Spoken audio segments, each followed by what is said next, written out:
يجري بنا الزمان واحنا كمان بنجري ورا الأوهام، وبنضيع عمرنا على الشهوات، وكل واحد مننا وله شهوة كمان، وننسى آخر الزمان والوقوف بين يد الرحمن.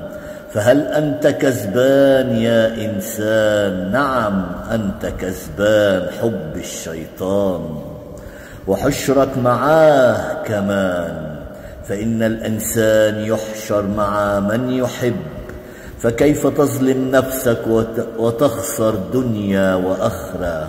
فأما الدنيا إلا متاع قليل، فإذا أحببت الله ورسوله فسوف تحشر مع رسول الله، وإذا أحببت الشيطان فأنت منه وله كمان.